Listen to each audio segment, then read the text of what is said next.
ఎప్పుడొచ్చావని కాదు బుల్లెట్ దిగిందా, ఎంత ఖర్చు పెట్టామని కూడా కాదు బుల్లెట్ దిగిందా అంటే ఖచ్చితంగా యూనివర్సల్గా దిగిన బుల్లెట్ బలగం సినిమా. బలగం సినిమాకి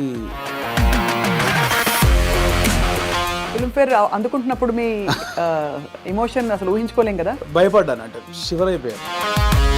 ఇట్స్ జెన్యూన్ 20 సంవత్సరాల వెయిటింగ్, దానికోసం అయిన ఖర్చు చాలా ఉంది.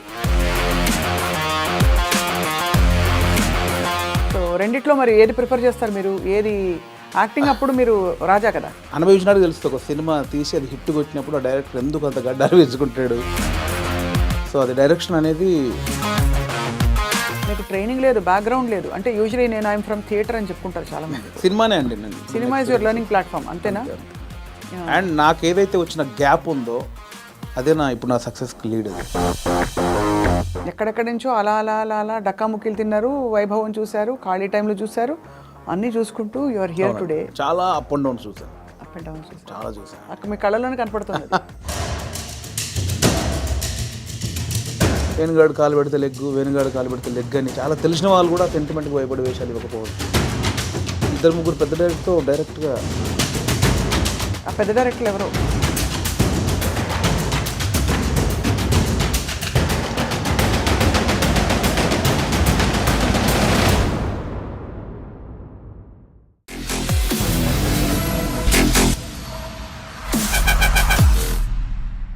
Hello and welcome to this candid conversation exclusively on iDream. ఎప్పుడొచ్చావని కాదు బుల్లెట్ దిగిందా, ఎంత ఖర్చు పెట్టామని కూడా కాదు బుల్లెట్ దిగిందా అంటే ఖచ్చితంగా యూనివర్సల్గా దిగిన బుల్లెట్ బలగం సినిమా. అండ్ ఈ మధ్య ఫిల్మ్ఫేర్ అవార్డ్స్ 3 ఈ సినిమాకి రావడం ఆశ్చర్యం ఏమీ కాదు. So I have with me అందరికీ సుపరిచిత నటులు and the one and only Balagam fame, Balagam director, Jabardasth fame వేణుగారు. వేణుగారు నమస్కారం. నమస్తే అండి. Very happy to see you. మిమ్మల్ని తరమి చూస్తే కూడా ఒక హ్యాపీనెస్ అవుతుంది ఇప్పుడు కూడా.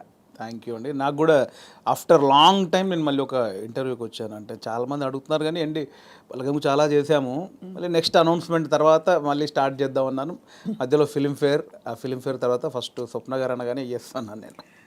నాకు తెలిసిన ప్రముఖుల జాబితా చాలా పెద్దది, కంగ్రాచులేషన్స్. అండ్ వాళ్ళందరూ పెద్దవాళ్ళు. మీ సినిమాని మీరు లేనప్పుడు మెచ్చుకున్నారు. సంగీతం శ్రీనివాస్ గారు ఇటీవల చెప్పారు. అలా మీకు డైరెక్ట్గా అందిన కాంప్లిమెంట్ వేణుగారు? బోలెడండి. అంటే మళ్ళీ బలగం గురించి మాట్లాడితే ఆడియన్స్ బోర్ ఉండొచ్చేమో. సో మెనీ అండి, సో మెనీ. అంటే బలగంకి ఎస్పెషల్లీ వచ్చిన ప్రతి ప్రశంస ఇది బాగుంది, ఇది టాప్ 1, ఇది టాప్ 2 అలా లేదండి, అన్నీ టాప్ 1లోనే ఉన్నాయి. అంటే ఎవరు ఆ సినిమా గురించి మాట్లాడినా వాళ్ళ కళ్ళు, వాళ్ళ బాడీ మొత్తం మాడుతుంటే నాకు తెలుస్తుంది. ఆ ఎగ్జైట్మెంట్ తెలిసిపోద్ది కదండి.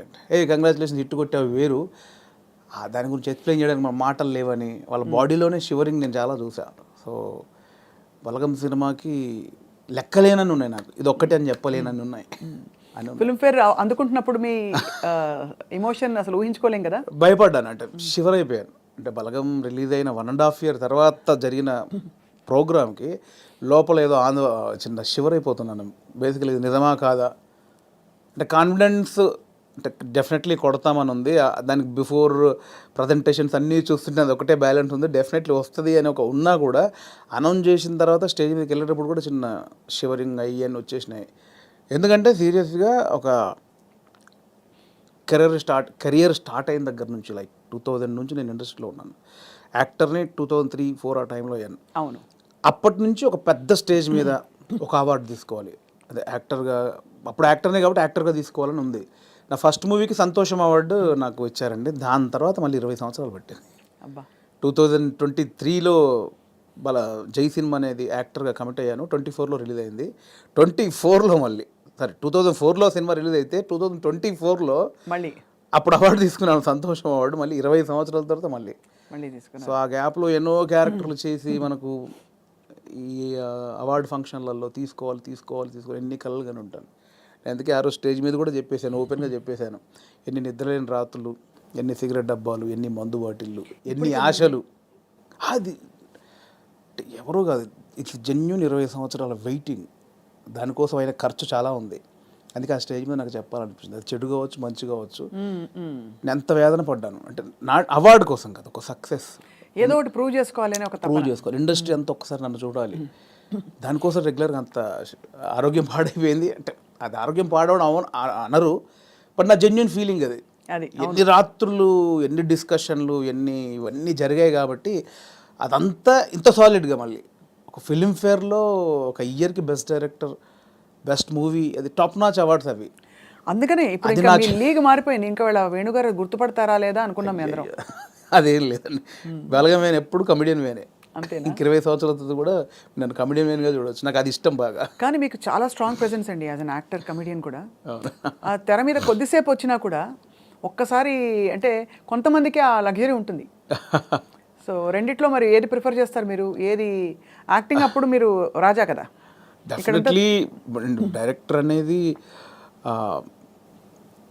ఒక చిన్న పాయింట్ ఎక్కడో తగులుద్ది కదండి. ఏ డైరెక్టర్ ఒక చిన్న పాయింట్ ఎక్కడో ఫ్రెండ్స్ చిట్చాట్లోనో లేదా నిద్రలోనో ఏదో డ్రైవింగ్ చేస్తున్నప్పుడు సంబంధం లేని టైంలో ఒక చిన్న ఫ్లాష్ అవుతుంది ఏదో, ఏ రైటర్కైనా ఇది బాగుందే ఇప్పుడు స్వప్న గారు ఉన్నారు నాకు పరిచయం. స్వప్న గారు నాకు పొద్దున ఇలా సరదాగా అనిపించింది, ఎలా ఉంది అంటే స్వప్న గారు ఒక రియాక్షన్ ఉంటుంది, ఏ భలే అని. ఆ ఒక్క చిన్న ఐడియాకి ఇంకొకటి సపోర్ట్, ఇది ఒక 10 మంది ఒక 100 మంది దగ్గరికి వెళ్ళేసరికి ఇది పాయింట్గా చేయొచ్చు. అక్కడ నుంచి పేపర్ ఒక కథ రెడీ అవుతూ ఉంటుంది. అక్కడ నుంచి ఒక ప్రొడక్షన్ దగ్గరికి వెళ్ళిన బడ్జెట్లు, గోల, ఇవన్నీ రైటింగ్, సాంగ్స్ ఇవన్నీ జరిగి స్క్రీన్ మీదకి వెళ్ళేసరికి ఒక రూపం వస్తూ ఉంటుంది. దాని తర్వాత మనకి ఎడిటింగ్లో ఒక ప్రాపర్, దాని తర్వాత ఆర్ఆర్, దాని తర్వాత మిక్సింగ్, అంటే ఎక్కడో ఒక చిన్న పాయింట్ కళ్ళ ముందు అలా రూపాంతరం చెంది, అంటే లైక్ బేబీ అండి. ఒక బేబీని కడుపులో పడ్డప్పటి నుంచి బయటకు వచ్చేదాకా తెలియదు. అవును, అంత ఉంటుందండి డైరెక్షన్. సో ఇది ఎప్పటికైనా ఇది గోల్డెన్, అంటే అనుభవించినాడు తెలుస్తుంది. ఒక సినిమా తీసి అది హిట్ కొట్టినప్పుడు ఆ డైరెక్టర్ ఎందుకు అంత గడ్డాలు వేసుకుంటాడు, ఎందుకంత ఎగ్జైట్ అవుతాడంటే నాకు అనుభవించాక తెలిసింది దాని కష్టం. అంటే ఒక 5 years దాని వెనకాల నేను పడ్డ జర్నీ అంతా నాకు తెలుసు కాబట్టి. సో అది డైరెక్షన్ అనేది చాలా గొప్ప విషయం అండి. గొప్ప విషయం, ఒక గొప్ప ఫుల్ఫిల్మెంట్ మీకు. అంతే, అంటే కంప్లీట్ ఒక థాట్ దగ్గర నుంచి ఎండ్ వరకు మనమే చూస్తాం దాన్ని. అవును. అండ్ యాక్టింగ్ అనేది అది కూడా అంటే నా నెక్స్ట్ సినిమాలో ఒక మంచి సెటప్ ఉంటుంది దానికోసం, అది కూడా సూపర్ అండి. అది నేను రెండు ఏది అంటే నేను చెప్పలేను, ఇది ఫ్రెష్గా అనుభవిస్తున్నా. కానీ ఇప్పుడు మీరు ఇలా అవార్డ్ విన్నింగ్ డైరెక్టర్ అయిపోయారు కాబట్టి కొంచెం ఎక్స్క్యూజ్ మీ అన్నట్టు ఉంటానేమో అందరు మీతో. అదేం లేదు, నేను ఎప్పుడు దాన్ని నమ్మను. అలా ఎక్స్క్యూజ్ మీ అంటే నేను స్టేజ్ మీద మాటలు చెప్పనేమో. అంతేనా? అయితే ఇప్పుడు యాక్టింగ్ ఆఫర్స్ వచ్చినా వస్తాయి, కంటిన్యూ చేస్తారు? చాలా వస్తున్నాయి, బట్ నా రెండో సినిమా మీద అంటే ఇప్పుడు నాకు బలగం ద్వారా మీరే చూశారు, చాలా రెస్పాన్సిబిలిటీ వచ్చింది. అవును, దాంతో భయం వేస్తోంది. అంటే ఇంతమంది డెఫినెట్లీ నన్ను ఆశీర్వదించిన వాళ్ళందరూ మళ్ళీ నా సినిమా చూస్తాను, వాళ్ళని సాటిస్ఫై చేయాలి అనేది బాధ్యత, భయం ఎక్కువైపోయింది నాకు ఇప్పుడు బేసిక్గా. అందుకే ఈ సినిమా వరకు నేను పెద్దగా యాక్టింగ్ వైపు వెళ్ళట్లేదు. సినిమా తర్వాత డెఫినెట్లీ మళ్ళీ అంటే చిన్న చిన్న క్యారెక్టర్లు చేస్తున్నాను. Close friends, 3 days character, 5 days character, lengthy క్యారెక్టర్లు అయితే చేయదలుచుకోలేదు. కానీ ఇప్పుడు మీ ఎలాంటి కథలు చెప్పాలి మీరు అనుకుంటున్నారని మిమ్మల్ని అడిగితే ఏం చెప్తారు మీరు? మిమ్మల్ని మూవ్ చేసే కథలు ఇప్పుడే స్టార్ట్. నాకు డెఫినెట్లీ మట్టి కథల మీద ఎక్కువ నాకు ఉంటుందండి.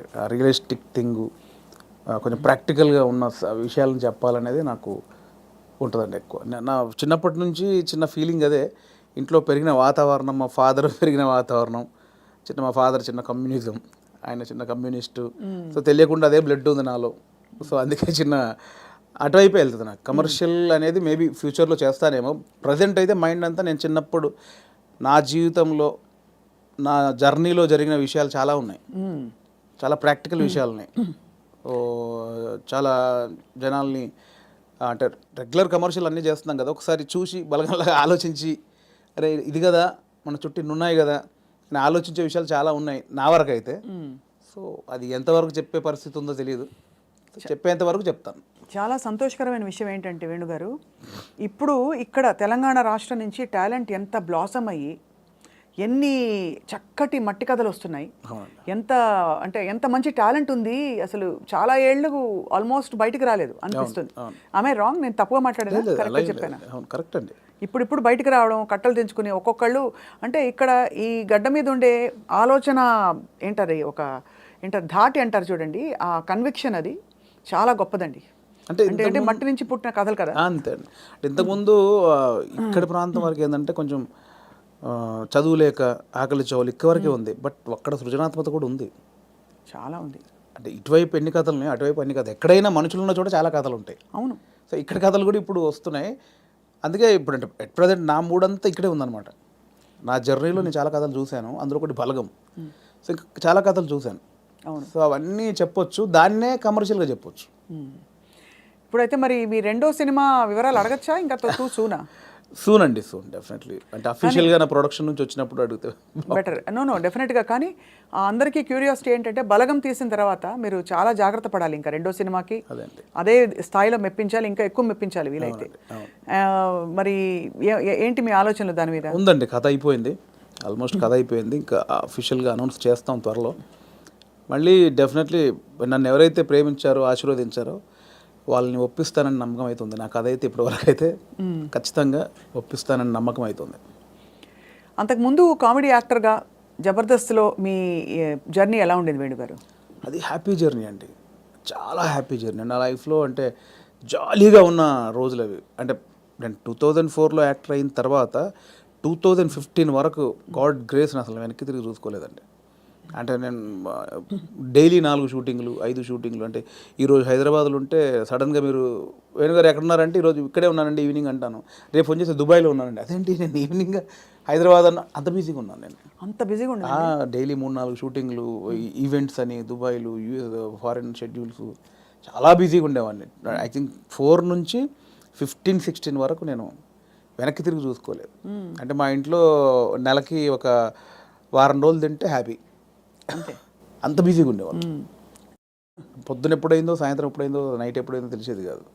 సో 15 తర్వాత కొంచెం జబర్దస్త్ నుంచి బయటకు వచ్చి అప్పుడు ఇంకేమైనా చేసుకోవాలని ఈ బలగం ఏదైతే దానికి ప్లానింగ్లో ఉన్నప్పుడు మాత్రం కొంచెం ఒక 3-4 ఇయర్స్ బాగా స్ట్రగుల్ అయ్యాను.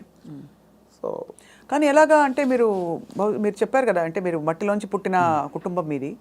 మరి మీరు పొట్టకూటి కోసం అయినా పని చేయక తప్పదు. అవును. మరి ఒకవైపు ప్లానింగ్, ఇంకోవైపు యాక్టింగ్ ఆపర్చునిటీస్ వదులుకోవాలి. అప్పుడు మీకు సంఘర్షణ వచ్చిందా? అయ్యో చాలా అండి. అదే అంటే యాక్చువల్లీ నేను 2013లో జబర్దస్త్ స్టార్ట్ అయింది. అప్పుడు పీక్స్ నేను యాక్టింగ్లో, స్టేజ్ షోలని, యాక్టింగ్ అని చాలా పీక్స్. ఆ జబర్దస్త్కి వెళ్ళిన తర్వాత మేము ఎక్స్పెక్ట్ చేయలే, మాది స్టార్టింగ్ స్టేజ్, మాది స్టార్టింగ్ టీం, మాది ఎక్స్పెక్ట్ చేయలేదు. యాక్చువల్గా జస్ట్ ఒక 13 days, ఒక 4 రోజులు ఇవ్వండి చాలు అని తిరిగేవాళ్ళు, మా వెనకాల తిరిగేవాళ్ళు. సో ధనరాజు, మా చంద్ర అప్పుడు కొత్తవాడు, ఇంక వాడు ఇంకా రాలా అసలు. ధనరాజు నన్ను పక్కగా పట్టుకున్నారన్నమాట వాళ్ళు. అంటే మేము ఇద్దరే అంతకుముందు స్కిట్లు చేసాం, స్మోక్ టీవీ అని అవన్నీ చేసాం. సో వీళ్ళని పట్టుకోవాలని చాలా పట్టుకున్నారు. నేను కన్విన్స్ అవ్వాల, ఎందుకంటే సినిమా నేను అప్పట్లో కొంచెం టీవీ అంటే టీవీకి వెళ్తే సినిమాకి రాలేరేమో అనేది ఉంది. ఇప్పుడు లేదు. ఇప్పుడు స్క్రీన్ అనేది ఉన్నది తప్ప big screen, small screen, phone screen లేదు. ఇప్పుడు స్క్రీన్ అంతే. అప్పుడు ఆ వేరియేషన్స్ ఉన్నాయి. సో అప్పుడు 13 రోజులు మంచి అమౌంట్ ఎక్స్పెక్ట్ చేయని అమౌంట్ ఒకటి. 4 days కదా అని లైట్గా కమిట్ అయ్యాం. ఆ 4 daysలో 13 episodes మీకు తెలుసు. అది జబర్దస్త్ స్టార్టింగ్ 18 రేటింగ్. అంటే గురువారం వస్తే వెయిట్ చేసేవాళ్ళు, గురువారం కోసం ఒక టీవీ షో కోసం వెయిట్ చేసేవాళ్ళు. సో 13 days తర్వాత మళ్ళీ బతిలాడి ఇప్పుడు అనుకున్న అమౌంట్ కంటే డబుల్ పెంచారు. సరే అని మళ్ళీ 13 చేసాం, 27 episodes చేసాం. ఆ తర్వాత ఇంకా అది జబర్దస్త్ ఎట్లా అయిపోయిందంటే తెలుగు రాష్ట్రాల్లో గురువారం వస్తే ఏంటి అనేది. ఇప్పుడు స్కిట్లు రాయడం అది కూడా ఎలా జరిగేది? అది ఉండేది. సో అప్పుడు ఏంటంటే అప్పుడు ఇంకా ఇది మీకు తెలియట్లేదండి, ఇది చాలా అద్భుతం, మీకు ఎంత అంటే అంత ఇస్తాం, మీరు కంటిన్యూ చేయండి అన్నారు. అప్పుడు నేను ఏంటంటే నాకు సినిమా అనేది, నేను సినిమా కోసం వచ్చాను, ఇది చాలా బాగుంది, చాలా డబ్బులు ఇస్తున్నారు, ఇంటింటికి గడప గడప వెళ్ళాం, రీచ్ అయ్యాం, ఇంత డబ్బులు వస్తున్నాయి, అటు షోలు, రెమ్యునరేషన్ అన్నీ వస్తున్నాయి, కానీ నాకు సంబంధించింది పోతుంది. అవును, నేను సినిమా అనుకున్నాను, దీనికోసం రాలేదు, ఇటు పోతే నా సినిమాకు దూరం అవుతాను, దీని నుంచి బయటకు వచ్చాను నేను. అబ్బా చాలా పెద్ద ఇదండి, మామూలుగా సెటిల్ అయిపోతాం మనం, పైసలు వస్తున్నాయి కదా ఎందుకు భయ నీకు, అందుకని బయటికి వెళ్ళాక 1.5 year తర్వాత ఇది రైజ్ అయిపోయింది. అంటే ఇంటర్నెట్ ఫ్రీ అయిపోయి ప్రతి ఒక్కరికి సెల్ ఫోన్ చేతిలోకి వచ్చేసి ఇది వైరల్ అయిపోయింది. అప్పుడు ఏమైంది, నేను జబర్దస్త్ కొన్ని చేశాను కాబట్టి సినిమాలో కొంచెం దూరం అయిపోయా, టీవీకి వెళ్ళడం వచ్చేసి. అవును ఇది వచ్చేసిందని నేను దాన్ని పక్కన పెట్టేసి సినిమాకి వచ్చేసరికి ఇది పక్కకు పెట్టేశారు. అరే ఇలా అయింది ఏంటి అని కసిలో మళ్ళీ ఒక 1 year చేసాం. అవును, మీరు తిరిగి వచ్చినప్పుడు అయితే వెల్కమ్గా తీసుకున్నారు మిమ్మల్ని, తీసుకున్నారు. మళ్ళీ 1 year చేసిన తర్వాత అప్పుడు ఇంకా మైండ్లో డబ్బు అని మళ్ళీ ఇటు వెళ్ళినోని మళ్ళీ ఇటు వచ్చా, ఇక్కడ మళ్ళీ డబ్బు కోసం వచ్చా, బట్ లోపల మాత్రం ఇది కాదని నన్ను వేధిస్తుంది అనమాట. మళ్ళీ బయటకు వచ్చాను. ఆ మళ్ళీ బయటకు వచ్చిన తర్వాత 2015 మిడ్లో బయటకు వచ్చామండి. అప్పటి నుంచి అరాకొర అప్పటి నుంచి స్ట్రగుల్ స్టార్ట్ అయింది. ఆ 15 మిడ్లోంచి 2020 వరకు ఆ 4 years ఇటు లేక అటు లేక ఆ 4 years బాగా స్ట్రగుల్ అయ్యాను. అది ఇక మేజర్ నా కెరియర్లోనే వెరీ బ్యాడ్ పీరియడ్. అంటే తినడానికి ఉండడం వేరు, అది వేరు, బట్ మైండ్ బిజీగా ఉండడం మెయిన్ ఇంపార్టెంట్. అవును, మైండ్ బిజీ. మనం అసలు ఎక్కడ ఎటు వెళ్తున్నాం అని ఒక తెలుస్తుంది కదా లోపల. పొద్దున 6 గంటలకు వేస్తే స్టాఫ్ వచ్చారా, పొద్దున 12 గంటల వరకు ఈ షూటింగ్, మధ్యాహ్నం ఆ షూటింగ్, రేపు దుబాయ్, ఇటు ఆస్ట్రేలియా, ఇవి అన్నిట్లో ఈ స్కిట్ల బిజీ ఉంటుంది. ఇప్పుడు మీరు ఇందాక అడిగారు స్కిట్లు, మినిమం ఒక స్కిట్ రాయడానికి 2 రోజులు పట్టేదండి. ఎవరు రాస్తారు? నేను, నా టీం మెంబర్స్, ఎవరైనా ఒక రైటర్, అంటే మనకు సింక్లో ఉన్న మెయిన్ టీమ్ లీడర్ దగ్గరనే ఉంటుందండి.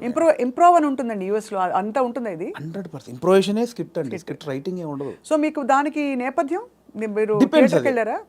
థియేటర్కి వెళ్ళారా? థియేటర్ ఏం లేదండి నాకు. థియేటర్ ఎక్స్పీరియన్స్ లేదు, జస్ట్ మీరు చూసి నేర్చుకున్నవి అంతే ఇవన్నీ. అంతే. ఎందుకంటే ఇప్పుడు బాడీ మనం లాంగ్వేజ్, కూర్చున్నామండి, టైమింగ్. ఇప్పుడు పాయింట్ ఎట్లా వస్తే మనం కూర్చున్నాము, లేట్ అవుతుంది, ఈ లేట్ అయిన గ్యాప్లో ఏం చేద్దాం అని ఒక థాట్, ఏం చేయొచ్చు అని కూర్చొని మాట్లాడుకోవడం. అలా మాట్లాడుకుంటే ఏదో జోకులు వస్తూ ఉంటాయి. ఓ బంచ్ ఆఫ్ జోక్స్ వచ్చాక అసలు దీనికి ఏంటి కంటెంట్ ఏంటి, కథ ఏంటి, ఓ ఇలా వచ్చాడు, ఓ మిడ్లో గొడవ జరిగింది, లాస్ట్లో ఆ గొడవ పడి సారీ చెప్పాడు, ఓ స్టార్ట్, ఓ మిడ్, ఎండ్, ఏం చేయొచ్చు దీనికి, అలా కూర్చి స్కిట్ రాయడమే.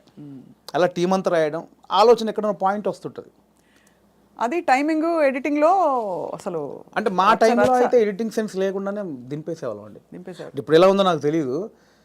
నా ధనరాజు కానీ, నేను కానీ, అప్పుడు రాఘవ్ గారు కానీ, చంద్ర కానీ, అంటే అప్పుడు ఇప్పుడంటే పాపం వాళ్ళు జబర్దస్త్ వాళ్ళకి ఇప్పుడు వాళ్ళకి ఏమైందంటే కొన్ని వేల పాయింట్లు టచ్ చేశారండి. అవును, ఎన్ని స్కిట్లు అయి ఉంటాయి, కొన్ని వేల స్కిట్లు అయి ఉంటాయి, వేల పాయింట్లు టచ్ చేశారు. ఇంకేం చేయాలో అర్థం కాక వాళ్ళకి. అవును. అప్పుడు మేము కొత్త కాబట్టి మాకు అన్ని కొత్తయే, ఆల్ పాయింట్స్. ఇప్పుడు అత్తా కోడళ్ళు ఓ 100 పాయింట్లు ఉంటాయి, అప్పుడు మాకు అవన్నీ కొత్త. ఇప్పుడు అత్తా కోడలు చేయమంటే ఏది చేసినా కూడా ఆల్రెడీ చేసినట్టే ఉంటుంది. సో అట్లా మాకు చాలా పాయింట్స్ దొరికేవి. ఇప్పుడు చంద్ర మొత్తం ఫ్యామిలీస్ మీదకి వెళ్ళిపోయాడు, నేను అన్నీ కొంచెం టిపికల్గా ఉండాలి, అరే నేను ఈ కొంచెం కొత్తగా ఏదో చేసేవాడిని, ధనరాజు ఇంకో, అట్లా ఎవరి కేటగిరీ వాళ్ళకు ఉండేది. సో అప్పుడు పోటాపోటీ బాగా చేసాము. సో ఆ 15 నుంచి బయటకు వచ్చాక అంత మంచి రెమ్యునరేషన్స్ కానీ, ఈవెంట్స్ కానీ, మీకు తెలుసు ఈవెంట్స్ ద్వారా మంచి ఆర్టిస్టులకు మంచి ఆదాయం ఉంటుంది, చాలా బాగుంటుంది. అదే కదా. సో అటు ఇటు మిస్ అయ్యి ఈ 15 నుంచి 20 వరకు నేను దాదాపు మీరు ఎక్స్పెక్ట్ చేయలేని అమౌంట్ మిస్ అయిపోయాను. సో ఆ లోపల అది ఉంటుంది, అది బాధ అనమాట, తిండికి బాధ కాదు. అనవసరంగా దాంట్లోంచి బయటకు వచ్చావు, ఇప్పుడు ఇంత పోయింది, ఇప్పుడు ఇది లేదు అది లేదు. ఇప్పుడు మన బతుకులకి నువ్వు వచ్చిన నేపథ్యానికి అది చాలా పెద్ద అమౌంట్. దాన్ని మిస్ అయిపోయామే, తప్పు చేసామా, ఒప్పు చేసామా, అనవసరంగా సినిమాని ఓ పెద్ద బిల్డప్ ఇచ్చుకొని బయటకు వచ్చావు, ఇక్కడ ఇది లేదు, అక్కడ అంతా సాలిడ్ అమౌంట్ మిస్ అయిపోయి ఏంట్రా తప్పు చేసామనే గిల్ట్ ఒకటి ఉంటుంది చూసారా, ఆ గిల్ట్ ఎక్కువ పోయాను అనమాట. అవును, లక్షల సంపాదన వదులుకోవడం అంటే ఈజీ విషయం కాదు. అండ్ ఇప్పుడు పొద్దున్న లేవగానే ఇంకొకటి అండి, ఒక బిజీ పర్సన్ మీరు ఉన్నారు స్వప్న గారు అంటే, మీరు ఇంకా మిమ్మల్ని కట్టేసినా కూడా మీరు ఆగలేరు, ఎందుకంటే మనకి అంత ఉంది, అంత పని చేసేవాళ్ళు పొద్దున్న లేవగానే మనం ఏం పని లేదంటే ఎలా ఉంటుంది. అదే బిగ్గెస్ట్ కామెడీ స్కిట్లా ఉంటుంది. అంతే, అది దానంత నరకం ఉండదు. పొద్దున్న లేవగానే ఆ స్కిట్, షూటింగ్, అట్ట ఇట్ట మైండ్ అలా పెట్టే మైండ్కి ఏమీ లేదంటే అది దానంత నరకం ఇంకోటి ఉండదు. అలా ఒక 3 సంవత్సరాలు ఫేస్ చేసిన తర్వాత ఆ ఫ్రస్ట్రేషన్లోంచి వచ్చిన ఐడియానే బలగం.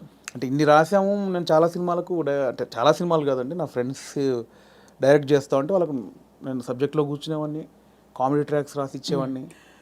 అండ్ సినిమాలో మేము కామెడీ సినిమా షూటింగ్ చేస్తూ ఉంటే ఏదైనా మనం ఇంప్రూవ్ చేసిన పంచ్ ఉంటుంది, అది స్క్రీన్లో చూస్తే పేలింది అంటే నాకు ఆలోచించే ఉంది.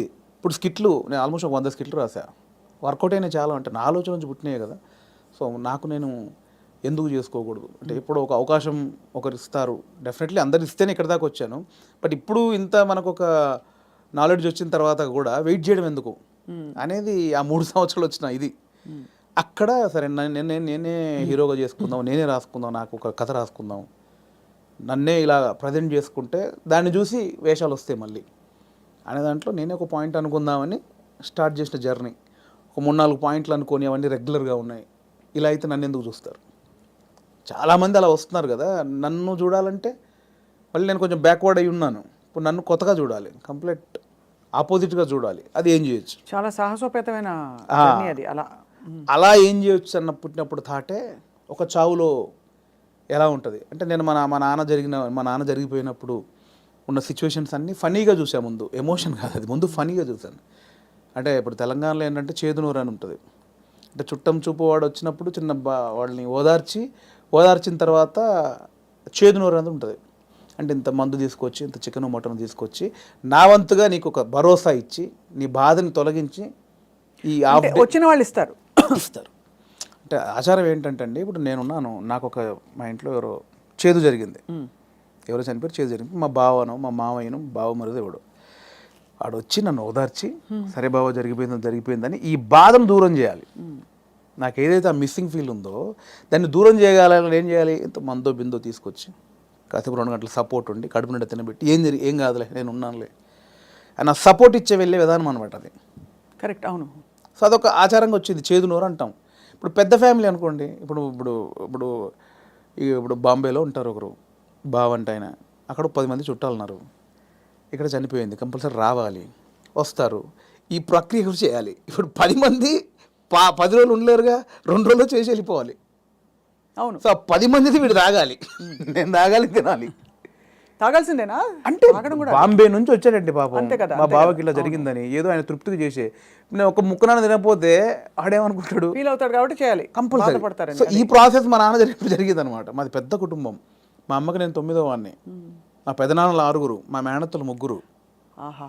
సో మా ప్రతి పెదనాన్నకి ఫ్యామిలీ మినిమం 10 మంది, 7 మంది, 8 మంది, వాళ్ళందరూ వచ్చి ఒక 200 మంది మా కజిన్స్ ఉంటారు, అన్నయ్యలు, వదినలు, వాళ్ళ పిల్లలు అందరూ వచ్చేసి ఏమైపోయిందంటే ఆ 11 రోజులు మా నాన్నది చనిపోయిన నెక్స్ట్ డే నుంచి మార్నింగ్ ఒక సెటప్, 11 o'clock ఒక సెటప్, 1 o'clock తప్పదు. దీనిలో ఏం జరుగుద్ది, ఇప్పుడు నేనున్నాను, మీరు వచ్చారు, రాగానే సరే బావ ఇలా జరిగిందంటే సరే కూర్చో తాగదు అంటే కాదు కదా, మీరు అడుగుతారు ఎలా జరిగింది బావ ఏంటి అంటే నేను చెప్పాలి, నేను ఇలా ఉన్నట్టు నాన్న చూస్తూ అని ఏడవాలి. ఓకే అయిపోయింది. ఇప్పుడు 12 o'clock ఇంకోటి వచ్చాడు, వాడికి కూడా సేమ్ ఏడవాలిగా. అవును. రాగానే రాబావ కూర్చోండి, వాడు మళ్ళీ చూసేవాడు ఒక కంట నీరు కూడా పెట్టలేదు, వాడు రాగానే తాగినని వాడు అనుకుంటాడని వాని కోసం మళ్ళీ సేమ్ ప్రాసెస్. ఏమైందంటే నానిలా లేడు అన్నీ అంటే నాకు అలా మంది ఎలా జరుగుతుందంటే వస్తున్నారు, తాగుతున్నారు, ఏడుస్తున్నారు, తింటున్నారు, పంటున్నారు, ఏడుస్తున్నారు, ఏంది అది. అప్పుడు నా చిన్న వయసు 99లో మా నాన్న చనిపోయినప్పుడు ఆ వయసులో నాకు అది అనిపించింది, మీరు సెలబ్రేట్ చేసుకుంటున్నారా, బాధపడుతున్నారా, ఎంజాయ్ చేస్తున్నారా అనేది ఒకటి ఉంది, ఎప్పుడో చూసినది. అది ఇక్కడికి షిఫ్ట్ అయిందనమాట. ఎలాంటి కథ చేయొచ్చు అదే అదే అదే అదే అన్నప్పుడు మా ఫ్రెండ్ ప్రదీప్ అద్వైతం అని ఇప్పుడు నెక్స్ట్ వైజయంతి మూవీస్లో పెద్ద సినిమా చేస్తున్నాడు. సో నాకు బెస్ట్ ఫ్రెండ్ అనమాట. సో తను ఏంటంటే ఒకసారి 10 days కనిపించలా, మళ్ళీ వస్తే డార్లింగ్ ఎక్కడికి వెళ్ళామంటే ఇట్లా మా పెద్దనాన్న చనిపోయాడు రా, గమ్మతుంటుంది మన తెలంగాణలోని, మా తాగుడు గోల ఇలా ఏడుపు అని అన్నాడు. అది స్ట్రైక్ ఏదో బాగుంది కదా అని ఒకసారి రివెండ్కి వెళ్తే మా నాన్నది ఇంత జరిగింది కదా ఫన్ ఇక్కడ, ఇది కదా మనం ఆపోజిట్గా చెప్దాం అనుకున్నాం, అక్కంచెలు మొదలైన కథ. సో అప్పుడు ఒక 4 సీన్లు రాసుకొని ఫ్రెండ్స్కి చెప్తే వాళ్ళు హిలీరియస్గా నవ్వి దానికి ఇంకో 4 సీన్లు వేసి. కానీ ఇక్కడ విశేషం ఏంటంటేనండి, జబర్దస్త్ కావచ్చు, ఇది కావచ్చు, చాలా సీరియస్ అంశాలని లైటన్ చేయడం ఈజీ కాదు. సెంటిమెంట్స్ హర్ట్ అవుతాయని ఒక బాధ ఉంటుంది కదా. ఇప్పుడు మీరు పిల్లలు పుట్టలేదు ఒక జంటకి, దాని మీద మీరు జబర్దస్త్లో ఒక స్కిట్ రాయాలనుకోండి, చాలా మంది హర్ట్ అయిపోతారు, నీకు అసలు మనసుందా, నువ్వు సమాజంలో బాధ్యత గలవాడిగా, ఇవన్నీ అడుగుతారు ఆబ్వియస్లీ కదా. అలాంటిదే చావు కూడా చాలా పర్సనల్, చాలా ఇది. కానీ ఇందులో మీరు ఒక విధమైన హ్యూమరు, లైఫ్లోని చాలా సటిల్గా జరిగిపోయే ఇవన్నీ తీసుకొచ్చారు చూడండి. అది దాన్ని కూడా మన పెద్దవాళ్ళు చెప్పిన నిదర్శనాలు అండి నిజంగా. అంటే ప్రతి విషయంలో మీకు సీరియస్నెస్ ఉంటుంది, కామెడీ ఉంటుంది. ప్రతి ఇన్సిడెంట్లో మీరు కామెడీ, ఇప్పుడు ఇది సీరియస్ అనుకోండి ఒక చావు అనేది, ఎగ్జాక్ట్ లేకపోతే ఒక కామెడీగా తీసుకుందాం, కానీ దానిలో కూడా సీరియస్ ఉంటుంది. ఇది చావు అనేది సీరియస్ అనుకోండి, దానిలో మనం కామెడీ చెప్పాను నేను, కానీ ప్రాపర్గా ఒక కామెడీ ఎపిసోడ్ ఉందనుకోండి, దాంట్లో సీరియస్ కూడా ఉంటుంది. మనం చూసే దృష్టికోణమే. నాకు ఒకసారి ఏమైందంటే అవునన్నా కాదన్నా అనే సినిమాకి మేము ట్రిప్కి వెళ్ళామన్నమాట. సో తేజ గారు, ఉదయ్ కిరణ్ గారు, సుమన్ శెట్టి, నేను, ధర్మవరం సుబ్రహ్మణ్యం గారు. ఆయన ఒక చోట ఒక మాట అన్నాడండి ఒక ఇంటర్వ్యూలో, ప్రెస్ వాళ్ళు అడిగారు, అదండి అందులో కొంచెం బూత్ ఉందండి, శృంగారం ఎక్కువ ఉందండి అంటే ఆయన ఒక మాట, ఏ సందర్భమో నాకు తెలియదు, ఒక మాట నన్ను పడిపోయింది. ఏమైనా ఇప్పుడు ఎయిడ్స్ మీద సినిమా చూస్తున్నప్పుడు, ఎయిడ్స్ మీద అవగాహన కల్పించడానికి ఒక సినిమా చేస్తున్నప్పుడు ముందు శృంగారం చూపించాలి. వాడు ఎలా అడిక్ట్ అయ్యాడు శృంగారానికి, కొంచెం బ్యాడ్ రూట్ ఎలా పట్టాడంటే అవన్నీ చూపించాలి. కొంచెం ఆ రొమాంటిక్ అప్పీల్ చూపించినప్పుడే ఇది చెప్తావు, అది చూపించకుండా ఇది చెప్తే ఎవడు చూడ్డాయి అన్నాడు. కరెక్ట్, అంతే, అది నిజమే. మీకు అర్థమైంది? నాకు అందులో ఏదో దొరికింది నాకు. అంటే మనకు మంచి చెప్పినప్పుడు దానిలో చెడు కారణమైంది ముందు చెప్పినప్పుడే, ఇది చెడు, దీనివల్ల ఇది జరుగుతుందని చెప్తాం కదా. అవును, ఆ మంచిని పట్టుకుంటే సరిపోతుంది, పట్టుకోవాలి. అదే దానికోసం ఇవన్నీ తప్పదు, మేకప్ చేయడం తప్పదు. పలకం కూడా అంత, నేను రాగానే కుటుంబాలు కలుస్తాయంటే ఎవరు చూడరు. కుటుంబం కలవాలి అంటే సోది అనుకుంటారు. దానిలోనే మనం ఏం చేయొచ్చు, ఎలా చెప్పొచ్చు అనేది. కానీ ఎంత ఎంత సూక్ష్మమైన ప్రయాణం మీలో జరిగిపోయింది చూడండి. మీ ఎదుగుదల ద్వారా ఎన్ని విషయాలు మీరు గ్రహించుకున్నారు. మీకు ట్రైనింగ్ లేదు, బ్యాక్గ్రౌండ్ లేదు. అంటే యూజువలీ నేను ఐఎమ్ ఫ్రమ్ థియేటర్ అని చెప్పుకుంటారు చాలామంది. మీకు సినిమానే అండి, నేను థియేటర్ సినిమా షూటింగ్లో చేసినప్పుడు cinema is your learning platform, అంతేనా? అండ్ నాకు ఏదైతే వచ్చిన గ్యాప్ ఉందో అదే ఇప్పుడు నా సక్సెస్కి లీడ్. అది అయితే మీ పైసలన్నీ మాకు ఇస్తారా? లేవు, ఎక్కడి ఆ 3 సంవత్సరాలు ఎలా బతికాను అనుకుంటారు? అంటే ఇప్పుడున్న పైసలు ఇచ్చేస్తే మాకు, అప్పుడు మళ్ళీ మీరు కూర్చుని 3 సంవత్సరాలు ఆలోచిస్తే 3 సంవత్సరాలు కాదు, ఈసారి మీకు 3 నెలలు ఇస్తున్నాం టైం. అంటే దేవుడు ఒకటి ఉంటుందండి, దేవుడు ఒకటిసారి ఇస్తాడు అనమాట. అస్తమానం అదే అంటే ఇవ్వడు, ఉన్నే లాక్కని బయలుదేరి అంటాడు. ఒకటేసారి ఇచ్చాడు, ఇక దాన్ని జాగ్రత్త పడాలి. మళ్ళీ 3 సంవత్సరాల గ్యాప్ ఉంటే రాదు ఇప్పుడు, అంతే కదా, రానివ్వరు కూడా. ఇప్పుడు ఇంకా మీరు ఇంకా మిమ్మల్ని తీసుకెళ్ళి జీవితం పెట్టేసాను అక్కడ ఫిల్మ్ ఫేర్. అంటే మీరు ఎంత కోల్పోయి you got the lady home. అంతే కదా, అందుకే నేను లేడీ అంటే తెలుసు కదా, అవును, చాలా బ్లాక్ లేడీ తెలుసు, చాలా మంది తెలుసు.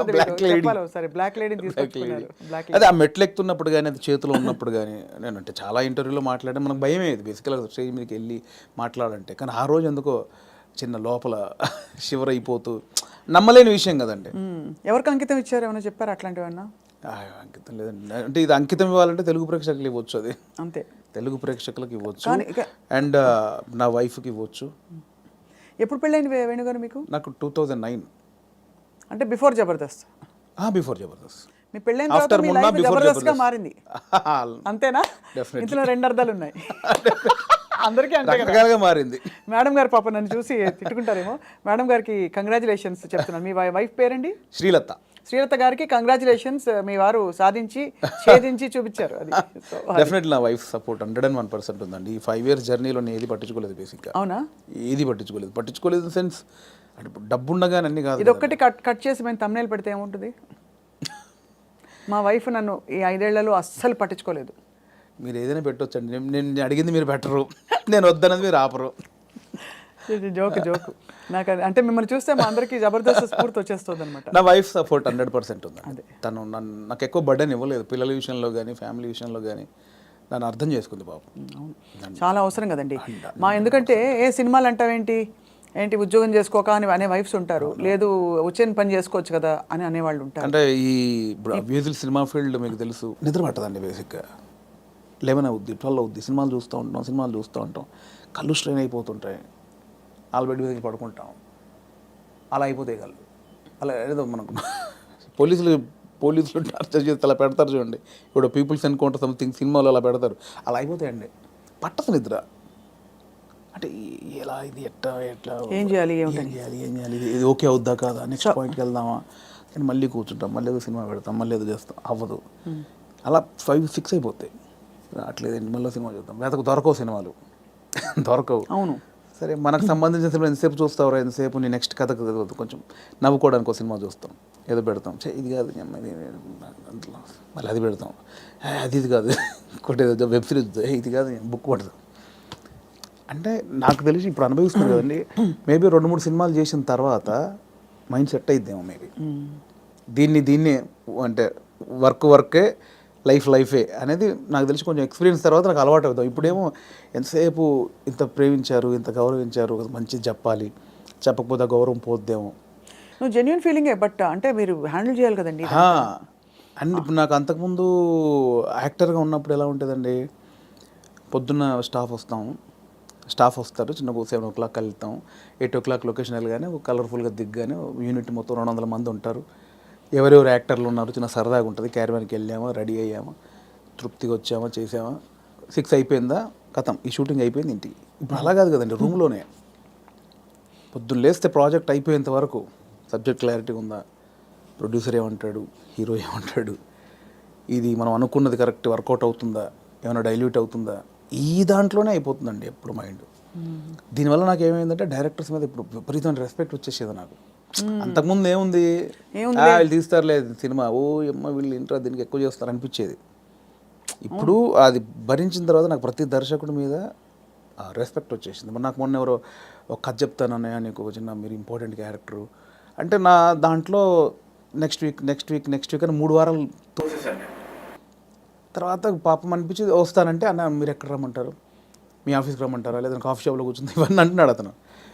మీ ఆఫీస్ ఎక్కడ ఉందో చెప్పిన వస్తా. వద్దన్నా మీరు అలా అంటారండి, సారీ అని ఇబ్బంది పెట్టి అదేం లేదు తమ్ముడు, అంటే నేను మీ ఆఫీస్కి వస్తానా లేదా కాఫీ షాప్లో కూర్చున్నా, నీ ఆఫీస్ చెప్పు, నీ ఆఫీసు నీ టేబుల్ ముందు నీ చైర్ ముందే కూర్చొని వింటాను, నాకు ఎక్కడొద్దని చెప్పా.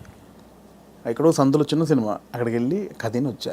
ఎందుకంటే నాకు ఆ రెస్పెక్ట్ వచ్చేసింది. అది చిన్న సినిమానే పెద్ద సినిమా అయినా పాపం వాడు ఎంతో టైం పెట్టి ఒక ప్రొడ్యూసర్ని ఒప్పించి ఆ టీంని సెట్ చేసుకొని ఆ ప్రాసెస్ ఉంటుంది చూసారా, అది అనుభవించాను కాబట్టి నాకు రెస్పెక్ట్ వచ్చేసింది. సీరియస్లీ మోసేవాడికే తెలుసు అంటారు కదండి కాబట్టి అవును ఖచ్చితంగా.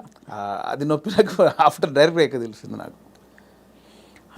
What an amazing me journey. ఎన్ని విషయాలు బట్ చాలా చిన్న వయసులో మీరు ఛాలెంజెస్, నాన్నగారు 99లో అవునవును చనిపోయారు కదా. అవును. తర్వాత ఎలా మీ కుటుంబ బాధ్యతలు, మీరు చాలా ఎంతమంది అన్నదమ్ములు? నాకు కుటుంబ బాధ్యతలు నాకు ఏం లేదు, ప్రాబ్లం ఏం లేదండి. యాక్చువల్గా నాన్న చనిపోయే వరకు అక్కల పెళ్ళిళ్ళని అయిపోయాయి. సో 2 అన్నలు ఉండేవాళ్ళు, చిన్న అన్నయ్య కూడా పెళ్ళి అయింది. నేను మా అమ్మ మార్కెట్లో కూరగాయల వ్యాపారం చేసేవాళ్ళం. సో నాకు బాధ్యతలు లేవు బేసిక్గా. కూరగాయల వ్యాపారం చేశారు, ఇంకా ఉందా లేదా? ఇప్పుడు లేదు, అమ్మతో లాస్ట్ అయిపోయింది. నాది లాస్ట్, నా తర్వాత అమ్మ కొన్ని రోజులు చేసిన తర్వాత.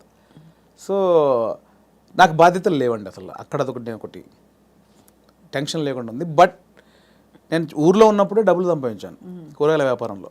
ఇండస్ట్రీకి వచ్చాక మాత్రం నేను ఇంటి దగ్గర డబ్బులు అడుక్కొని రాలా. నాకు చిన్నప్పటి నుంచి చేసి ఎవరిని అది లేదు. రెండోది ఒకరి కింద పని చేయడం కూడా ఇష్టం లేదు నాకు. అంటే ఊళ్ళో లోయర్ మిడిల్ క్లాస్లో జీతాలు ఉంటారు, బట్టల షాప్లో కానీ కిరాణా కొట్లో కానీ. నేను ఎప్పుడు అలా లేను. కూరగాయల వ్యాపారం ఏంటంటే నా ఓన్ బిజినెస్ అది. అవును, నా ఓన్. అది 50 రూపాయలు వచ్చినా, నేను రోజుకి 50 రూపాయలు సంపాదించినా, 100 రూపాయలు సంపాదించిన నా ఓన్ బిజినెస్ అది. నేను ఒకరి కింద నేను జవాబుదారి కాదు నేను బేసిక్గా. అంటే ఏదన్నా నేను హాఫ్గా నాకు లీవ్ కావాలన్నా ఒకరిని అడిగి లీవ్ పెట్టుకునే అవసరం లేదు నాకు, నా ఓన్. సో అది అలవాటు అయిపోయింది. సో అక్కడి నుంచి ఆ డబ్బులు సంపాదించే ఇది వచ్చింది కాబట్టి హైదరాబాద్కి వచ్చాక ఇక్కడ స్టార్టింగ్ స్ట్రగుల్ పీరియడ్లో మనకు మెయింటెనెన్స్కి చాలా ప్రాబ్లమ్స్ ఉంటాయి. నేను ఇంటి దగ్గర అడుక్కోవడానికి నాకు మొహమాట అనమాట. మనమే సంపాదించాం, మనం అడిగేది ఏంటి అని. సో అడగకుండా ఉండడం కోసం అప్పుడప్పుడు ఊర్లోకి వెళ్ళి ఒక 10 రోజులు కూరగాయలు అమ్ముకొని 1000 రూపాయలు సంపాదించుకొని ఆ 1000 రూపాయలతో జాగ్రత్తగా ఒక 2-3 నెలలు ఉండి ఇక్కడ చాలా పడ్డానులేండి. చాలా ఇంటర్వ్యూలో చెప్పాము, చాలా స్ట్రగుల్స్ పడ్డావు స్టార్టింగ్లో. కాకపోతే ఆ ఊర్లో కూరగాయల వ్యాపారం, అక్కడ అనుభవం, ఆ 10 మందిలో తిరగడం. నేను మార్షల్ ఆర్ట్స్ చేశాను.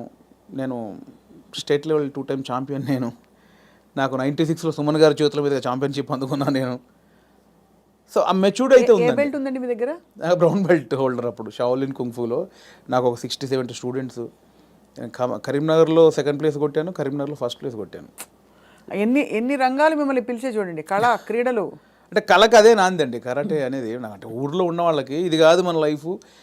ఇట్లా నా ఫ్రెండ్స్ లాగా ఇక్కడే పవర్ లూమ్స్ నడుపుకుంటూ కూరగాయలు అమ్ముకుంటూ ఇలా కాదు, ఏదో ఉంది అని. ఆ ఉన్న దాంట్లో చేయగలిగింది ఏంటి, ఏదో కరాటే నేర్పుతున్నారని అక్కడికి వెళ్తే అక్కడ టోర్నమెంట్లు, వేరే ప్రపంచం చూశాను నేను అక్కడ. అవును, చూసి దాంట్లో ఫ్యూచర్ లేదనిపించింది. అంటే ఫినాన్షియల్గా కానీ పేరు ప్రఖ్యాతులుగా కానీ దాంట్లో కొంచెం లేదు.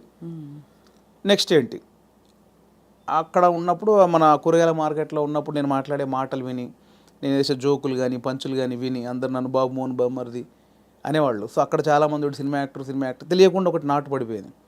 స్కూల్లో మనం మాటలకి, అంటే నేను కామెడీ చేస్తాను వాళ్ళకి తెలుసు, నాకు తెలియదు అది కామెడీని. మీరేంటి డైలాగులు స్కిట్లు చూసి చేసేవారా, సీన్స్ చూసి చేసేవారా? అలా కాదండి, అలా కాదు. స్కిట్లు ఎట్లా అసలు? ఫస్ట్ స్కిట్ ఎప్పుడే సార్ చెప్పండి మీరు? అఫీషియల్ స్కిట్ అంటే official skit either on stage or on TV. Official skit 90 అంటే స్కూల్లోనే. స్కూల్ కాదండి, స్కూల్లో అసలు చాలా సిగ్గు నాకు. ఓ, అంటే బ్యాక్ బెంచ్ అనమాట. బ్యాక్ బెంచ్లో తోపునే, చాలా సిగ్గు నాకు స్కూల్లో. అది రాగా ఇండస్ట్రీకి వచ్చాక వచ్చింది అది. స్కూల్లో చాలా సిగ్గు అండి. స్కూల్లో యాక్టివ్గా ఉండి పాటలు పాడి అదేం లేదు. ఆ టైప్ కాదు. బ్యాక్ బెంచ్లో మనం కూర్చున్నామంటే ఒరిజినల్ స్టేజ్ ముందు ఎంతమంది ఉంటారో దానికంటే డబుల్ ఉంటారు. అక్కడ సూపర్ స్టార్ని. కానీ చిన్న మైక్ అంటే శివరు ఆ భయాలు నాకు ఇండస్ట్రీకి వచ్చాక పోయింది అది. సో అలా అయితే ఆ లెక్కన ఫస్ట్ స్కిట్ ఎప్పుడు వేశారు? నేను నా 10th ఫస్ట్ మైక్ బట్టి చిన్న అఫీషియల్గా వచ్చిన పర్ఫార్మెన్స్ లాంటిదంటే మా 10th క్లాస్లో మీకు ట్యూషన్కి వెళ్తాను చూసారా, గవర్నమెంట్ స్కూల్లో చదివే పిల్లలు. అవును, మ్యాథమెటిక్స్, సైన్స్, ఇంగ్లీష్కి ట్యూషన్కి వెళ్తారు. సో ఆ ట్యూషన్కి వెళ్ళే ప్రాసెస్లో ఆ స్కూల్లో పాట పాడాను నేను. నాకు 2nd ప్లేస్ వచ్చింది, మా ఇంకో అమ్మాయికి 1st ప్లేస్ వచ్చింది. అది నా ఫస్ట్ యాక్చువల్గా ఒక యాక్టర్గానో కళాకారుడుగా అది 10thలో. అది మా టీచర్స్, మా ఫ్రెండ్స్ ఇంకా నాతో అలిగి, అంటే నువ్వు ఎన్ని చాటుగా చేస్తావు, అన్ని అద్భుతాలు చేస్తావు, అక్కడెక్కడ మూలకి ఎవడు చూడకుండా చెట్ల కింద పుట్ల కింద అది జైరా అని వాళ్ళందరూ నన్ను ఒత్తిడి చేస్తే చాలా సిగ్గుతో అది పాడా. అది ఫస్ట్. ఇండస్ట్రీలో స్కిట్ అంటే స్మోక్ టీవీతో బాగా రీచ్ అయ్యామండి బేసిక్గా. అవునవును. స్మోక్ టీవీతో రీచ్ అయ్యాము. దానికి బిఫోరు చిన్నగా చేసామండి. మనసు మాట వినదు అనుకుంటా, ఐ థింక్ నా సెకండ్ మూవీ మనసు మాట వినదు. దుర్గం చెరువులో ఆడియో ఫంక్షను. అప్పుడు ఏంటంటే అప్పుడు కూడా నాకు సిగ్గు, బట్ యూనిట్లో నా అల్లరి నా గోలకు అందరూ ఫ్యాన్స్. ఓ స్లోగా అలాగా. యూనిట్లో ఇప్పుడు డైరెక్షన్ డిపార్ట్మెంట్ తోటి కానీ నాకు మార్తాండ్ శంకర్ గారు, అవునవును. ఆయన నాకు ఆదిత్య గారి దగ్గర ఆయన కో డైరెక్టరు, బాగా నాకు ఇంకా క్లోజ్ అనమాట అన్నయ్య. ఆయనతో నేను ఎంటర్టైన్మెంటు అది అలా బిహైండ్ ద స్క్రీనే. ఇందాక బ్యాక్ స్టేజ్ అన్నది అలా నా కెమెరామెన్ కానీ డైరెక్టర్ కానీ ఆదిత్య గారు కానీ శంకర్ అన్న కానీ ఇంకా వేణుగాడు ఉన్నాడంటే రచ్చ. అందులో వేణుగాడు రెండు అంతే. ఇంకా ఆ నైట్ చచ్చిపోవాల్సింది ఒక్కొక్కటి నవ్వి అలా ఉండేది. సో అక్కడ నుంచి మీకు కాన్ఫిడెన్స్ వచ్చింది. రాలే, ఇంకా అక్కడ కూడా రాలేదు. అలా అందరికి నోన్, లైట్ మెన్స్తో సహా డిపార్ట్మెంట్ అందరికి నోను. దుర్గం చెరువులో ఆడియో ఫంక్షన్ జరుగుతుందండి మనసు మాట విందు. అప్పుడు నవదీప్ చెన్నైలో షూటింగ్ చేస్తున్నాడు. సో 8 o'clock ఇక్కడ ఈవెంట్ జరగాలి. సో 7కి స్టార్ట్ చేసాము. నవదీప్ ఆందవే అంటున్నాడు. ఆ డ్యాన్స్ పోటీలు జరిగాయి, డ్యాన్స్ చేస్తారు కదా వాళ్ళు ఈవెంట్లో, ఆడియో ఫంక్షన్లో డ్యాన్స్ అయిపోయింది. 4-5 పాటలు పాడారు. అక్కడ నవదీప్కి గంట లేట్ అయింది ఫ్లైట్. సో మీడియా అంతా వెయిట్ చేస్తున్నారు, హీరో రాలా. ఎలా అన్నీ ఫుల్ఫిల్ చేశారు, అన్ని స్పీచ్లు అయిపోయినాయి. ఇంకా ఒక అరగంట పడుతుంది ఆందవే అంటే టక్మని నాతో పాటు వెంకీ ఉన్నాడు, పొట్టే వెంకీ. వాడు కొంచెం యాక్టివ్, వాడికి స్టేజ్ యాక్టివ్, నాది బ్యాక్ బెంచ్ యాక్టివ్ అంటే వాడు స్టేజ్ మీద యాక్టివ్. వాడు ఏంటంటే కాన్ఫిడెంట్గా అందులో ఉన్నది ఇంత అయిన టాపిక్ కాన్ఫిడెంట్గా చెప్తాడు. నా దగ్గర ఇంత ఉంటుంది, కాన్ఫిడెంట్ ఉంటుంది, ఇంత చెప్తే అనమాట. వాడు ఎక్కేసాడు. వాడు ఎక్కువ 15 నిమిషాలు ఊపేసాడు. ఇంకా నవదీప్ ఇంకొక 20 నిమిషాలు సబ్జెక్ట్ కొంచెం, కానీ దాన్ని కాన్ఫిడెన్స్ లెవెల్ ఎక్కువ తనకి. అంటే ఇంత ఉన్నదాన్ని ఇంత కాన్ఫిడెంట్గా చెప్పగలడు. సో వాడు 20 minutes చేశాడు. ఇంకా నవదీప్ 20 నిమిషాలు రావాలి. ఎలా అన్నప్పుడు నాకు తెలియకుండా అనౌన్స్ చేశారు, ఇప్పుడు వేణు మిమ్మల్ని 20 నిమిషాలు ఎంటర్టైన్ చేస్తాడని. అలా అనౌన్స్ చేయగానే మా యూనిట్ వాళ్ళు ఉంటారు కదా, ఓ అని ఒక స్టార్కి ఎట్లా అప్లాజ్ వస్తుందో అలా అరిచేశారు. అట్లా మొదలైంది. ఎవర్రా మీరు అడిగింది, నాకు షివరు. ఎవర్రా నన్నలా వీళ్ళు ఈ అప్లాజ్ వచ్చేసరికి కూర్చున్న వాళ్ళకి ఎలా ఉంటుంది, బోయిడోడ తోపు వస్తున్నాడని అనౌన్స్ చేశారు. రావే అంటే నేను ఎక్కడో చీకట్లో కూర్చొని నన్ను ఎందుకు పిలిచాను, నేను స్టేజ్ అంటే దేనికి ఎక్కాలి, ఎక్కువ అన్నారు. ఇంకా అది ఫస్ట్ నాది పర్ఫార్మెన్స్ యాక్చువల్గా. అలా షివర్ అవుతూ చేయి ఎంత నవ్విస్తావు కదా చేయంటే, బ్యాక్ స్టేజ్ నవ్విచ్చేది వేరు, ఆ టాపిక్లు వేరు, ఆ సబ్జెక్టులు వేరు. స్టేజ్ మీద ఎలా అని ఇంకా టక్మని చేసి మనకి ఆడిషన్లో యాక్టర్గా ఆడిషన్ చేసేటప్పుడు చేసిన కొన్ని ఐటమ్స్, కొన్ని జోకుల్ని అలా ఒక్కొక్కటి చేస్తూ ఉంటే అప్లాజు. దాంతో ఒక 25 నిమిషాలు 30 నిమిషాలు సోలోగా ఎంటర్టైన్ చేశాను. ఈ లోపు నవదీప్ వచ్చాడు. అది ఫస్ట్ పర్ఫార్మెన్స్ ఇండస్ట్రీలో. సో అలా మీకు కాన్ఫిడెన్స్ వచ్చి చూడండి ఎక్కడి నుంచి మీరు ఎక్కడికి వచ్చేసరి వాళ్ళ ఫిల్మ్ఫేర్ అవార్డు అందుకుని. అవునండి. ఒక అద్భుతమైన జర్నీలో ఇప్పుడు నెక్స్ట్ ఏంటని ఇంకా ప్లాన్ చేస్తున్నారు మైండ్. ఎవరు చేశారు ఇదంతా అంటారు, దేవుడా మీరేనా, మీ రాత మీరే రాసుకున్నారా, దేవుడు రాశాడు, దేవుడు నమ్ముతారా? డెఫినెట్లీ నమ్ముతానండి. గుడ్డిగా నమ్ముతాను. అంటే గాలిలో దీపం పెట్టి దేవుడా అయితే అన్ను, దేవుడు అంటే నమ్ముతాను. అంటే మీరు చేస్తూ దేవుడా అంటారు. అంతే. నాకు ఇప్పుడు ఒక చిన్న సపోర్ట్ ఉందని ఫీల్. నేను హనుమాన్ భక్తుడిని. సో ఆయన ఉన్నాడని ఒక నమ్మకం ఉంటుంది. సో అలాగే ఆయన ఉన్నాడని ఏం చేయకుండా కూర్చోను. ఏం చేసినా ఆయన ఉన్నాడు, చూసుకుంటాడు. స్ట్రాంగ్ వెళ్ళొచ్చు, మావాడు ఉన్నాడు కదా. ఇప్పుడే నాకు హనుమంతుడు వారు చెవిలో చెప్పారండి, బలగం 2లో నేనే కదా. డెఫినెట్లీ ఆ సబ్జెక్ట్ ఎవరు కోరుకుంటే వాళ్ళే ఉంటారు. డెడికేషన్ పెట్టారన్నమాట. లేదండి, అంతే. ఆ సబ్జెక్ట్లో స్వప్న గారు అవసరం ఉందనుకుంటే మీరు ఎక్కడున్నా మీ దగ్గరకు వచ్చి అది వచ్చి అలా అంతే. నో బట్ యాక్చువల్లీ సీరియస్గా ఎంత ప్రౌడ్ ఫీల్ అవ్వాలండి మీరు. అంటే మీరు జస్ట్ మీ అడుగులు మీరు వెతుక్కుంటూ ఎక్కడెక్కడి నుంచో అలా డక్కాముక్కీలు తిన్నారు, వైభవం చూశారు, ఖాళీ టైంలో చూశారు, అన్నీ చూసుకుంటూ యు ఆర్ హియర్ టుడే. చాలా అప్ అండ్ డౌన్ చూశాను. చాలా చూసాను. అక్కడ మీ కళ్ళలోనే కనపడుతుంది. అంటే నేను 200 సినిమాలు చేశానండి, ఆల్మోస్ట్ 220 సినిమాలు చేశాను యాక్టర్గా. కమర్షియల్ హిట్లు నాకు రాలేదు. అంటే సాలిడ్ క్యారెక్టర్ చేసిన సినిమానేమో ఫ్లాప్ అవ్వడం, ఏదో ఒక చిన్న అర సీన్ ఉన్నది బ్లాక్ బస్టర్ హిట్ అవ్వడం. సినిమాల్లో ఒక సక్సెస్ఫుల్ సినిమాలో ఒక మంచి క్యారెక్టర్ పడితే తెలియకుండా సినిమాలు వచ్చేస్తాయి. నేను మంచి క్యారెక్టర్లు చేసిన ఏవి వర్కౌట్ అవ్వాలి.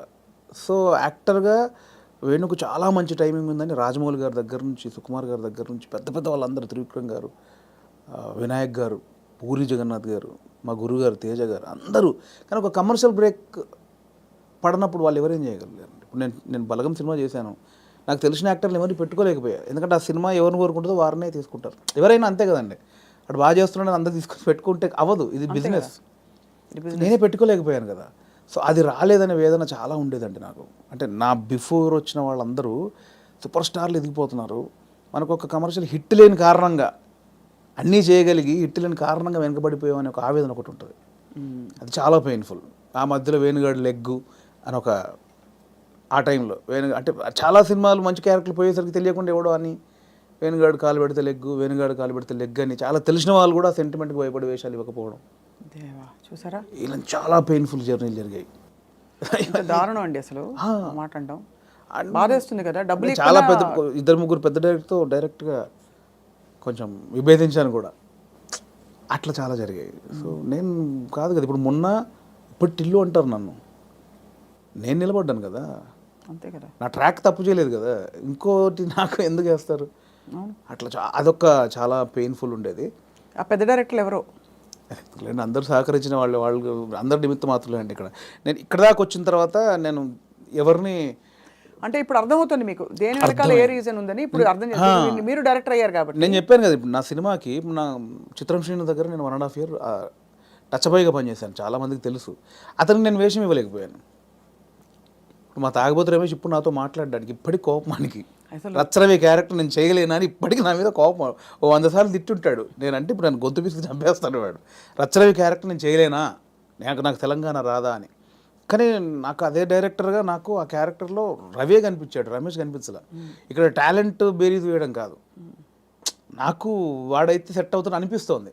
అట్లా నా దగ్గర ఎంతున్నా కూడా పెద్ద డైరెక్టర్లు అందరూ నాకు వేషం ఇవ్వలేదంటే ఆ సినిమాకు వాళ్ళకి 100 బాధలు ఉంటాయి నాకు ఇప్పుడు తెలిసి వచ్చింది. అంతకుముందు తిట్టుకొని ఉన్నాను, బట్ ఇప్పుడు నాకు తెలిసి వచ్చింది ఏ సినిమాకి ఆ సినిమా బాధలు ఉంటాయి. సో అంతకుముందు తిట్టుకున్న దర్శకులందరూ నేను మనస్ఫూర్తిగా సారీ చెప్పుకున్నా ఎప్పుడో, ఇప్పుడు అంతే, ఇందువల్ల మీరు మాకు ఇవ్వలేదా అని. ఎందుకంటే ఇప్పుడు నాకు తెలుస్తుంది కదండి, ఇప్పుడు నన్ను వచ్చి నాకు ఎందుకు రమేష్ నేను సమాధానం చెప్పలేకపోతున్నాను ఇప్పుడు, అంతేగా, అంతే తెలిసి వచ్చింది. మీరు అన్నది కరెక్ట్, మీకు తెలిసి వచ్చిందంటే అర్థమైంది ఇప్పుడు. సో బట్ డెఫినెట్గా మీరు ఐ థింక్ మీరు మంచి సినిమాలు మంచి కథలు చెప్తారని అందరికీ కాన్ఫిడెన్స్ వచ్చేసింది. మొన్నే సంగీతం శ్రీనివాసరావు గారు కూడా మెచ్చుకోవడం మిమ్మల్ని, అలాగే చాలామంది అంటే పరోక్షంగా మిమ్మల్ని మెచ్చుకున్న విషయాలు కూడా చాలా ఉన్నాయి. బలగం సినిమా ఒక బెంచ్ మార్క్ అయిపోయింది వాళ్ళ ఇండస్ట్రీలో. అంటే ఒక ఇన్నోవేటివ్ నావెల్ స్టోరీతో ఇన్నోవేటివ్ విధానంలో ఎక్కువ బడ్జెట్ లేకుండా మనసుని హత్తుకునే సినిమా ఎలా తీయచ్చో వేణుగారు చేసి చూపించారు. దానికి గాను మీకు ఫిల్మ్ఫేర్ అవార్డుతో పాటు మా అందరి తరఫు నుంచి thank you so much for opening the doors. చాలామంది మీలాగా ఇప్పుడు ఔత్సాహికులు గివప్ చేయకుండా ఖచ్చితంగా మీలాగా ప్రయత్నించుకుంటూ వాళ్ళ దారి వెతుక్కుని ఇండస్ట్రీ ఎంత పెద్దదో ఎంత సముద్రమో ప్రూవ్ చేసి చూపించారు వేణుగారు. థ్యాంక్ యూ అండి, thank you so much. Congratulations once again. Thank you. And మీ ఇంటికి ప్రతి కిటికీలో మేము వచ్చి ఇలా కనపడుతూ ఉంటాం అనమాట అప్పుడప్పుడు. అంటే వెతుకుంటుంటే మీరు అలా రైటర్ అలా రాసుకుంటూ ఉంటారు కదా, అప్పుడు మేము వచ్చి ఇలా అలా అంతసేపు అలా ఏమి రాసుకోవడాలు ఉండవండి. అంతేనా? అంతసేపు రాసుకోవడాలు ఏమి ఉండవు. ఆ రాసిన తర్వాత అది ఎప్పుడు జరుగుద్దని చూసుకోవడాలు ఉంటాయి తప్ప అవి ఉండవు. అది అంతా ఒక సెటప్ అయిపోతే దాని ప్రాసెసింగే టైం ఎప్పుడైనా. ఎక్కువ గ్యాప్ లేకుండా నెక్స్ట్ సినిమా ప్లాన్ చేసేయండి వేణు గారు. షూర్ అండి. Thank you so much. Thank you.